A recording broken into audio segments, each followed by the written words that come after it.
Hello my friends, Kalimera here from Athens. I've been living here for about a month. It's a city that I am really passionate about, a city that I definitely love. And today we are going to do a travel guide for Athens. I'm going to try to show you in this video everything you need to know before you go, to give you the insight into this city that is a launching point for many people's Greek island trips and their trips around the Balkans. But first, before we get into all that, I'm going to leave my house. We're going to go grab a Greek coffee and start life the Greek way. If that sounds good, come along, let's get Greek. And say hello to my street cats. Let's do it, Mr. Mustache. Woo! Kalimera, can I do a Freddo espresso? Sugar? A little bit, yeah. Here you are. Thank you. Perfect. Thank you. Have a good day. If you want to start the day like a real Athenian, you can start with two coffee choices. Number one is a frappe, which is basically made of Nescafe that they blend with either water or milk, and they blend it to a really nice frothy consistency. Really good if you like Nescafe, which is sort of that fake coffee, or you can do a Freddo espresso like me, which is a shot of espresso that they blend also to a very frothy consistency and then serve over ice. It is absolutely delicious. Delicious. All right, welcome to Athens. As we always do with these videos, let's start with a little historic and geographic context so we can get to know Athens a little bit better before we go. Athens sits at the very tip of the Balkan Peninsula in a region of Greece called Attica. It is in the Saronic Gulf near the other Saronic Islands, and it is facing the Aegean Sea, which then opens up into the full Mediterranean. A lot of the landscape you'll see through this sketchy fence is very mountainous, and Athens is sort of in this basin with mountains all around it to the north and the coast to the south. So it was a very protected, very unique place where they could grow lots of fertile land and also trade because they're on the sea. When you're walking through Athens, it's sort of like walking through a historical time capsule, as the foundations of the city go back to 3000 BC to the Mycenaean period, and of course continue to the modern Greek city that it is today, the capital. When walking through Athens, I think you have to remember that while there is a lot of old things, not everything comes from the same period in time. You have the Mycenaean age, which lasted for nearly 2,000 years, which sort of was the foundation of these Attica regions coming together and building what was sort of proto-Athens. You had the Greek classical period and the Golden Age, where they built things like the Parthenon, some of the major ruins that you'll see when you come visit Athens. You have, of course, the Hellenistic period, in which this area was controlled by the Macedonian kings, like Alexander the Great and Philip II. You then move into the period of Romans. Romans were here also building stuff, having taken over Athens and the entirety of the East Mediterranean. The Roman period transitioned into the budding Byzantine period after the schism of the Catholic Church and the East Orthodox Church. This became a center of Roman life, Eastern Roman life, but they of course kept their Greek identity. Then in the 1400s, the Byzantine Empire finally came to an end, with the Ottomans impressing their colonial sort of empire on all of Greece, subjugating them to nearly 400 years of Ottoman rule, changing Athens from a hub of Byzantine life to basically kind of like a small provincial town that really didn't mean much during the Ottoman period. In 1884, the city of Athens was only about 4,000 people, completely decimated by the Ottoman occupation. But over time, and as a result of the Turco-Greco War in the 1920s, millions of refugees from Asia Minor came, they resettled in Athens, and it set it on a path to industrialization and to becoming the modern major Greek hub that it is today. I think when you're walking through Athens, it doesn't matter if you're in an old neighborhood by the old Agora, by the Parthenon, when you're in Plaka near the older sort of districts that were built in the 1800s, when you're in the modern part of Athens in a fancy hotel. It's all about context and realizing that when you're walking around the city, you are seeing every layer that has happened to the city over the last 3,000 years. You're seeing the ancient Greeks, you're seeing the medieval Greeks, you're seeing the ancient gods, you're seeing Christianity, you're seeing the Muslim Ottoman influence, you're seeing the modern Greek state, and now you're seeing the modern evolution of what Athens is in a modern context of the EU. It's a city with a lot to offer, a city with a ton of history, ton of good things to do, ton of things to eat, tons of tourists. It is very crowded, but a place that I love and a place that you definitely have to come if you ever have the chance. So as I walk through Plaka, which is basically the tourist center of Athens, we're gonna answer the question, is Athens expensive? I think the easiest way to answer this question is that there is two Athens. There's the tourist Athens, the Athens that's built for the influx of tourists coming to Greece. It's one of the most touristed countries in Europe and probably in the whole world. And then there's the Athens that's built for the locals. When you're in Plaka, when you're near Monastiraki, which is sort of the center of old Athens, everything is kind of 1.5 or 2 times the price of what it should be in the rest of Athens. Where I'm living in Panormou, which is basically a very Greek suburb, but still very nice. Everything there, like for example, if I'm eating a meal, it's around 10 to 12 euros. Here in Plaka, it's probably gonna be around 20. If you're getting a glass of wine, it's 2 to 3 euros. Here in this area, probably around 5 euros.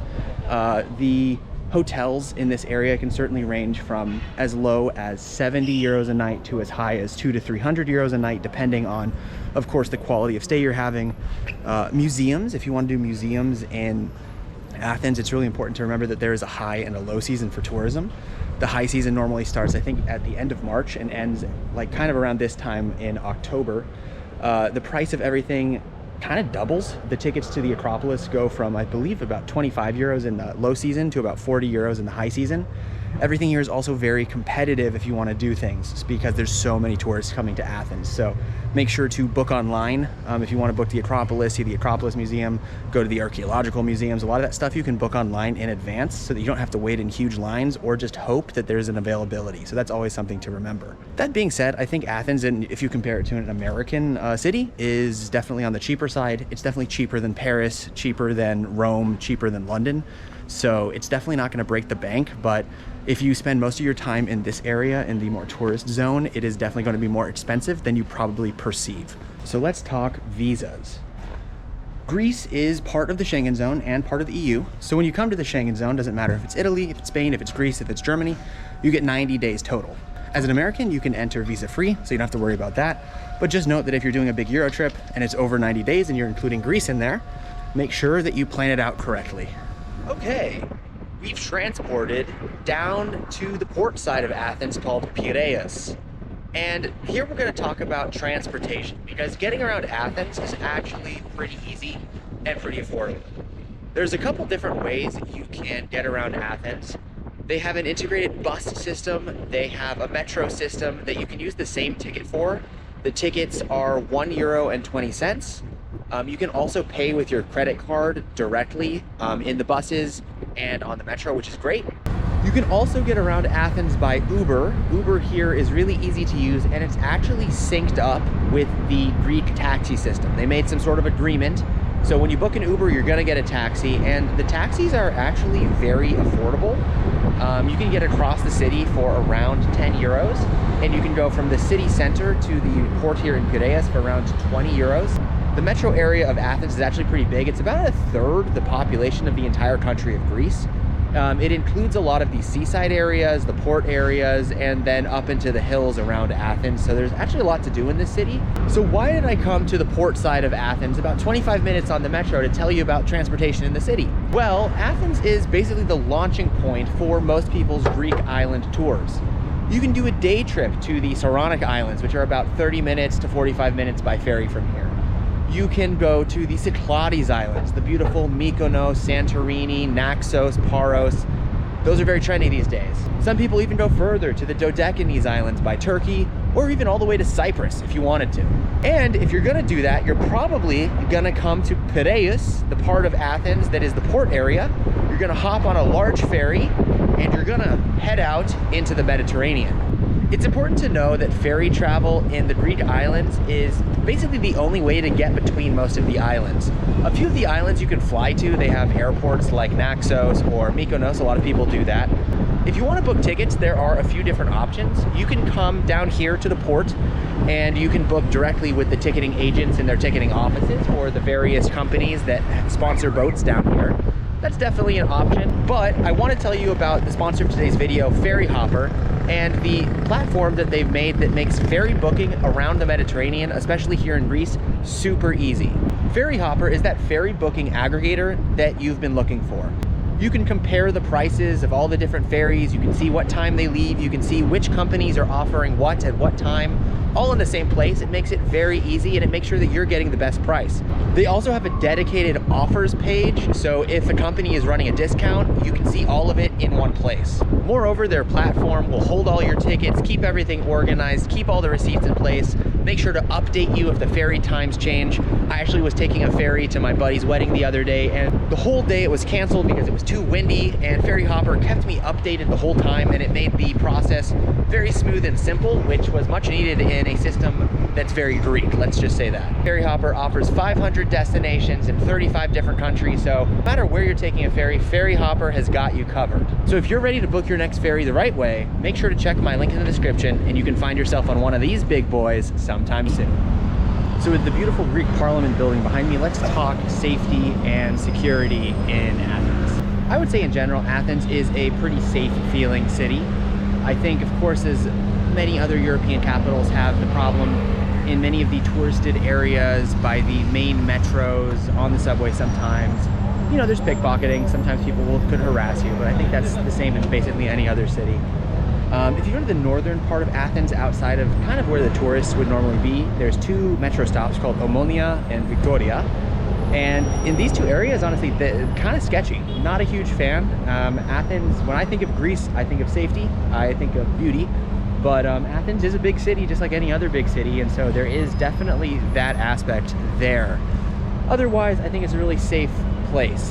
Just when you're walking through this area, which is called Syntagma, they have a big walking street, and then when you get into Monastiraki, just be aware of your stuff.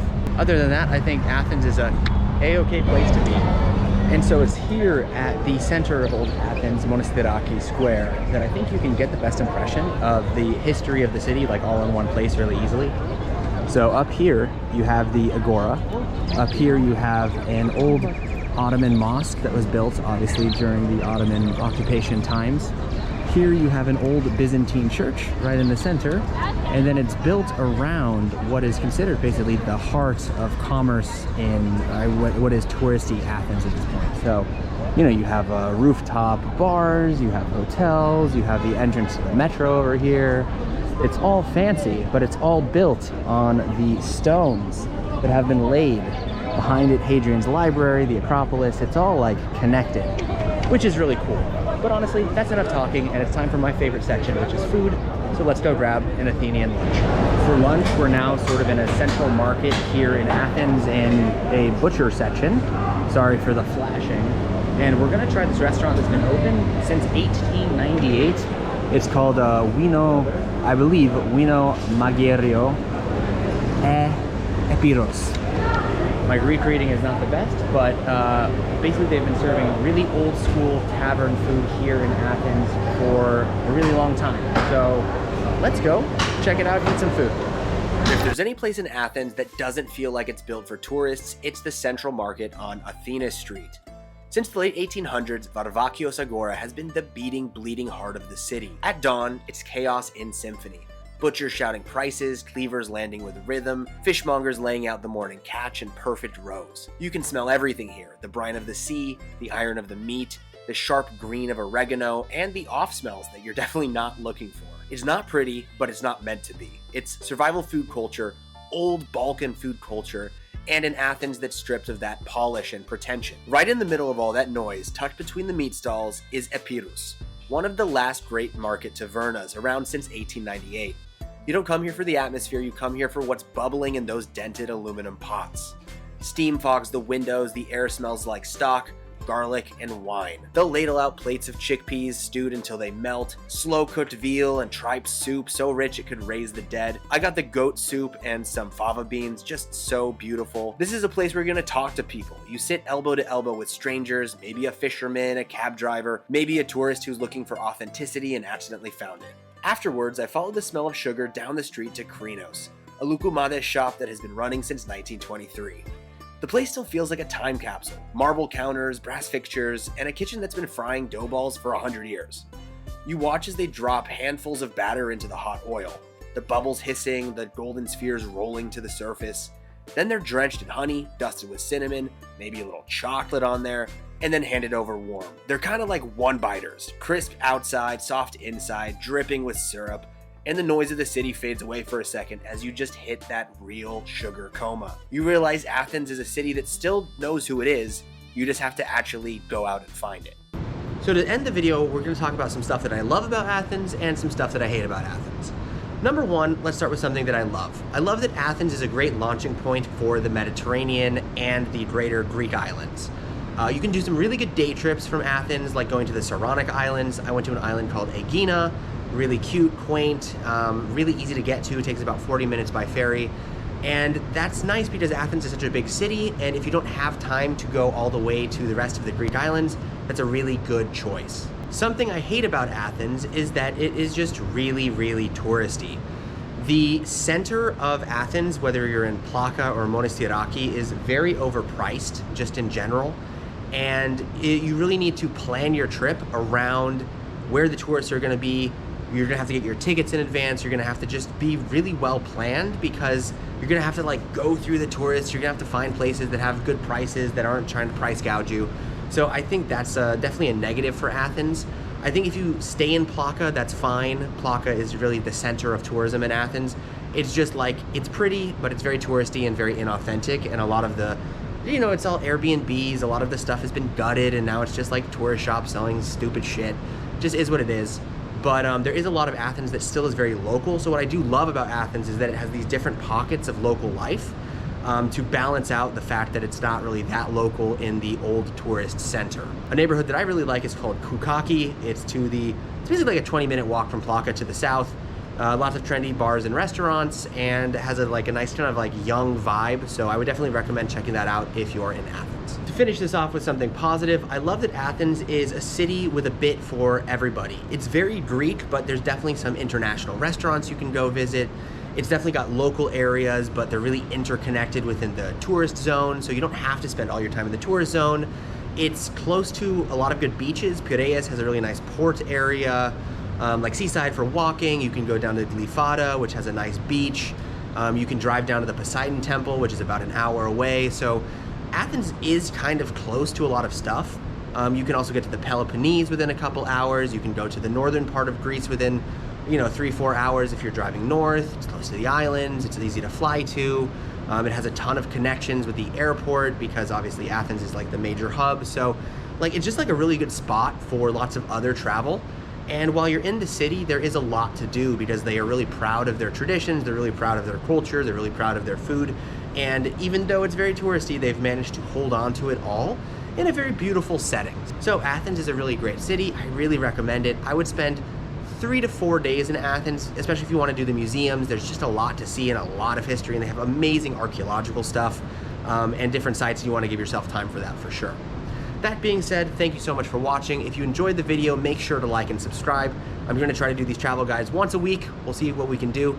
This is actually not Greece, this is Sri Lanka, so we're going to have Sri Lanka content coming soon. And I'm still doing a lot of cooking for historic recipes and for my just general project 197, where I cook a dish from every country in the world. Again, thank you so much for watching. Thanks to Ferryhopper for sponsoring this video, and I'll see you guys in the next one.